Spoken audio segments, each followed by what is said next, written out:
and they were trying to like expand, and we were going to Vegas and back and forth, and Palm Springs we were doing stuff, and the government was cracking down. They already had Operation Thin Crust and Operation Button Down started. I didn't know it. Well, no one knew it, and they had informants on us, and they infiltrated us, and they ended up. Well, Herbie Blitzstein got killed in Vegas, and they tried to make that into an organized crime net, which it wasn't. Right. And they arrested a bunch of our guys, and then in that indictment, I got arrested for a mail fraud charge, and I was just putting it off. And my lawyer was just just working for me, just does what he does, put it off.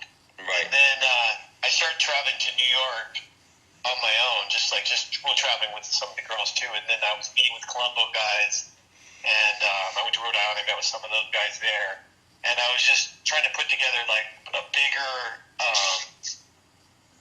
bookmaking thing. And I wanted to do stuff in New York with some of the girls who were escorting there, so I was always there. So I wanted to do stuff. Like I was already doing pump and dump stocks with some other people, so I had like a lot of connections there. And then one of the guys were like, "Hey man, you should move to Brooklyn," and I was like, "Yeah, I don't really want to." So I was like, thinking California was getting hot, and I wasn't really sure. And so what happened is I was in Rhode Island, and I got a call from somebody, and they told me the FBI came by looking for me. And they go, "Why would they go to your place? They know where my business is." You know what I mean? Like, they know where my porn shop is. I've been arrested there. Right. And so I go, "Give me the name." They left their cars. And I go, "Give me the name." So I called the main switchboard, and I asked for him. And they're like, "Hold on a second." And then they got me him. He's like a real agent. You know what I mean? I didn't think he was a real agent. Because, like, why would he just go to my place and just get me? And then he's like, "Hey, we want to talk to you." And I said, "Well, am I getting arrested?" "No." And I'm like, "Yeah, sure." And then I'm like, "Okay, well, I'm gone. Like, I'm gone for 3 weeks because I'm back east now, and then I got to go somewhere else, and then I'll be back in California." "Okay, well, make sure when you get back, you call me, and we'll set up a meeting." So, like, from there, I went to Canada, and then I came back to California, and then I decided to call them, and then they set up a meeting for me in Costa Mesa at a deli, and I figured that I was going to prison, get arrested again. Right. And at that point, that was the longest period of time since I was 13 years old that I had been not in custody, not on probation, parole, or bail. Right. So I was like, "Oh man, I just got off." You know what I mean? I'm just like, I still have this one thing hanging over my head, but I don't have anything else. And then when I went into the restaurant, they told me to meet them at a deli. They said, "Hey, do you have any guns or knives or weapons?" And I go, "No." And they're like, "Hey, can we check you?" And I go, "Go ahead." And I purposely wore like sweats, 2 pairs of socks, a hoodie, like a sweatshirt, a shirt, a hoodie, and no strings, anything, slip-on shoes, because I figured I was going to jail. Right. You know what I mean? Like, I figured like it's going to be a long time getting processed in. I'm going to be cold, so I better suck it up here and do it. So I only brought $20 with me. I didn't bring a cell phone, so no jewelry. You know what I mean? Like, I figured I'm going away. Right. You went right. Yeah, so they searched me, and they're like, "Okay, look, we're gonna go in the room, but there's a dining room off to the side, private room. Don't freak out. There's a lot of ages there, but you're not getting arrested." I'm like, "This does not sound good." So I followed one guy in and one guy behind me, and walked in the room, and the agents inside. And I was like, "Oh," they go, relax, keep resting. I just want to talk to you." And we sat down, and they said, "Look, man, here's the deal. We watch you all the time. You're going to beat this last case. It's not a big deal. You either get off or you get probation or parole. It's not a big deal. It's nothing. But eventually we're going to get you. You're going to get like 100 years life, or you're going to get killed in the street. So what we can offer you is a fresh start." And I said, "Well, not really interested in rat." They're like, "Well, you got to do something. You're going to get, this is the end of the line." Right. They pretty much had you on their radar for sure. Right. And I said, "Well, what do I get out of it?" They're like, "Nothing, just a fresh start, nothing else." And I go, "What do you mean?" They're like, "Start over again." And I was looking for something different. I knew that this wasn't a long-term thing anymore. It just wasn't what it used to be. And I'm Right. older. It just wasn't cool anymore. Right. And I go, okay, what do I don't want to rat on my friends in California. They go, we don't even care. We just want to know about all the people who travel in the state. We want you to gather intelligence. And I said, okay.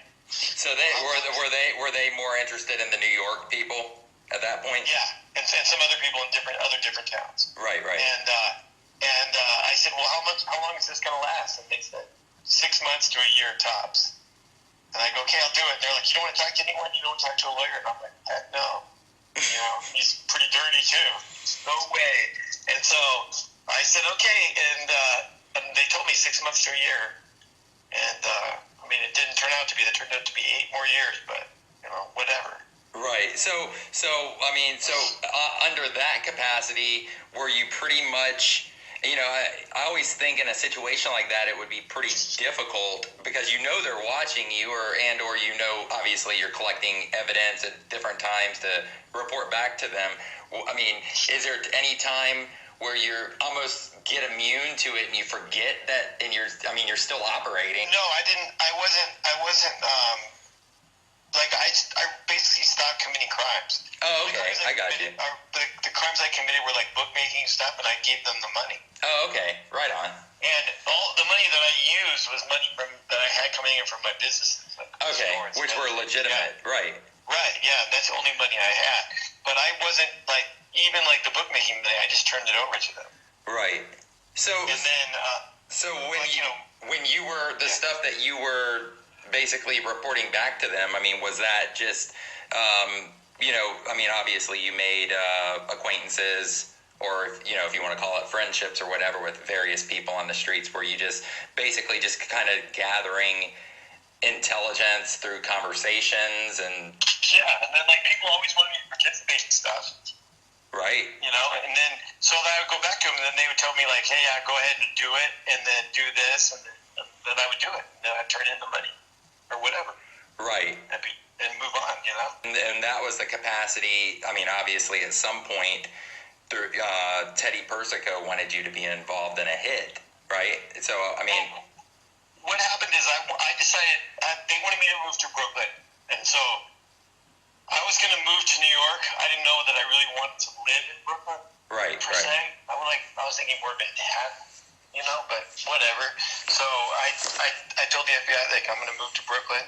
They gave me the okay, and then I told the Colombo, I told the LA family that I wanted to move to Brooklyn, and Jimmy was in prison, and one of the guys sent word to Carmen, and Jimmy knows him and other people, and they gave him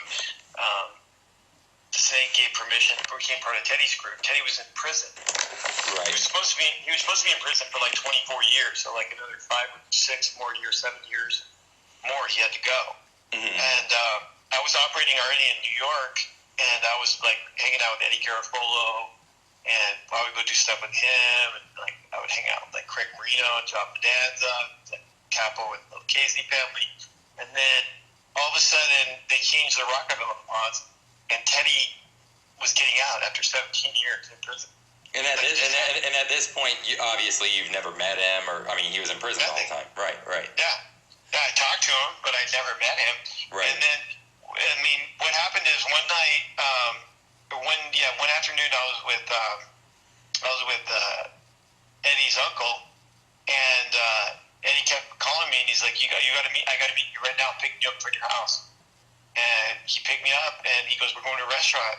And I went to this restaurant, and there's a couple Persicos there, including Danny Persico, and they're like, hey, we need you to do something for us. You can't tell anyone. I'm like, okay. And they're like, Teddy's getting out tomorrow morning. And we want you to get him a girl and get him that porn star, and we want you to bring him this money and this watch and these sweats, shoes, and then deliver him to this place in this limo. And I said, okay, no problem. And they're like, you can't tell anyone. Your mouth's got to be shut. Right. Wow. They gave me a cell phone. Too, and to get to him. Well, I waited till after they dropped me off, mm-hmm. and then I left left the house. I went and I met with an FBI agent, gave him the cell phone. They gave it back to me in a little while. And next morning at 4 o'clock, going to get Teddy. And that's in the do-over part of the book. Wow. And so he was bugged from the day he got out of prison. Right, because, I mean, yeah, exactly. I mean, you had his cell phone. That's unbelievable. Right. Unbelievable. And you know, and then from then on, I would see him. And, you know, I'd see him all the time. And then he started, like, one of the things he told me, like, the first thing he told me when we got out, he's like, man, I got to leave the potty in the street to make people know I'm bad. And, like, he still had this 1980s mentality of like, violence. And then so one afternoon, we were in a restaurant called 101, and we were eating, and he's asking me about this guy, Georgie and Craig, and he keeps asking me all these questions, and I just tell him. And then he goes, come on, let's go. We're going to go take you home. And so we started to go to my house. We got in front of the house. I got out. I was in the back of there's like, you know, like a crew cab truck, really nice one.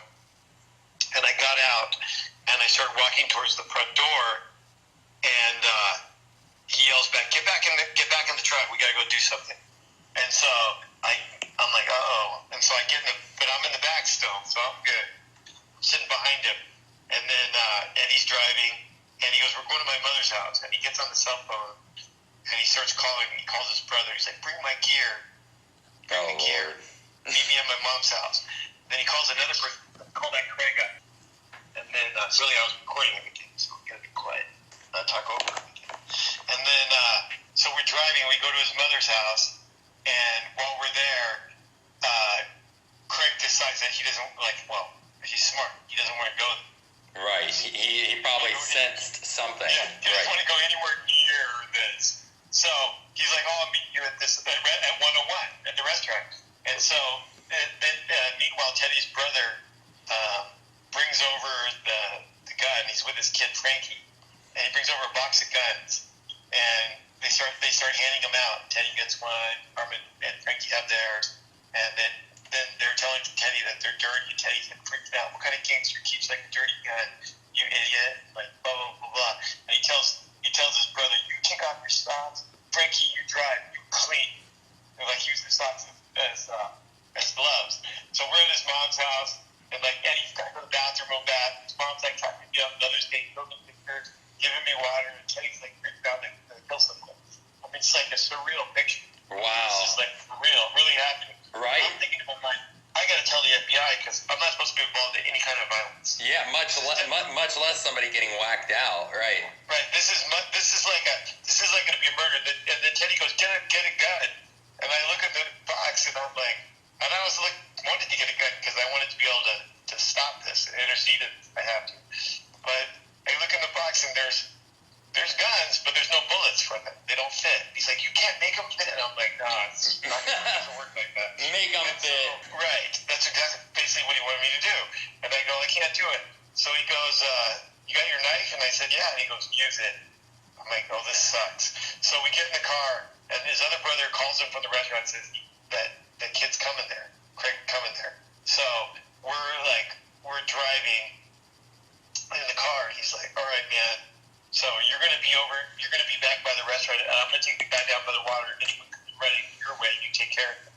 Right. And Eddie looks, when Teddy's not talking anymore, Eddie looks at me and goes, Doc. Like if they're shooting Doc, because it's going to be like real bad. So we're like driving, and like right when we just come over this little tiny hill, we see the restaurant, and I'm not kidding you, there is a full hook and ladder fire truck, paramedic, and 2 NYPD cars. Flashing lights, everything, in front of the restaurant. Okay?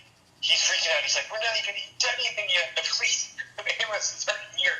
And I'm looking, and it's like actually not the restaurant we were going to, but it's the one next to it. You know what I mean? Right. So, and they're wheeling out a guy on a stretcher. He had a heart attack. And in my mind, I'm thinking, oh man, that guy, this bug thing is really working. Like, they said it was just a recording, but it must be a transmitter. Right. You know, I mean, this is like perfect. And then Teddy goes, all right, it's off, but I'm still going to go talk to the guy. And he gets shitty with me.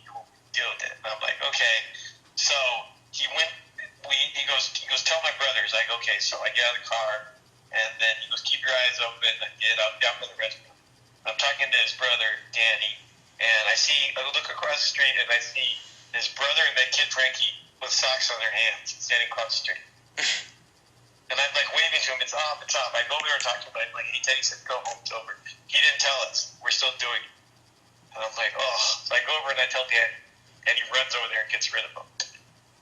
Teddy comes back and he says, look, man, I dealt with this. The only thing is, I think it's pretty much dead, but the thing with Craig is, it's dead, but, never turn your back on it. Right. Interesting. And I go, what? I used to be friends with him. I used to go to the movies with him until today. They come and get the tape. Man, that thing is like gold. It's like, I have a 13-hour recorder, but this is a long time. It'd be 4 hours of good tape. And they really go for it. And then, I'm still there. And I decided, I don't even want to live in Brooklyn. I don't really like it, so I moved to Union Square. But I'm still hanging out with all the guys every day. After all of that, did they arrest Teddy Persico, or were they just trying to build an airtight case on him, and they just kind of? They had like their the big R trucking business, bug everything, and right. So I stayed there for a lot longer, but I was doing other things, and I ended up getting in an argument with Manny because I was really burned out. I've been there 8 years. Right. So I got in an argument with Manny, and I threatened him. Like he said he was going to punch me in the face, and I'm like, no offense, but if you punch me, I'm going to knock you unconscious. Right. And he goes, you'd raise your hands to me, and I go, dude, in a heartbeat. See, these guys, they forget, they think they're like, dude, because you're with people, you're going to threaten me. I'm a grown man. They live by this mafia code, and if they're a made guy or whatever, nobody in that life is supposed to touch them, but they don't realize not everybody lives by their rules and standards, Also, I'm from California. I'm from a whole different, I don't have a box of dirty guys. Right. Right. I'm my own guy. I don't need anyone else. I'll smack you in the head with a bat, put you in a coma, get on a plane, and go home. Right. I don't care. And then I told the FBI what I did, and I was leaving to Toronto the next day anyway, and Manny called me back, and he tried to, sweet talk me, and I'm like, whatever, man.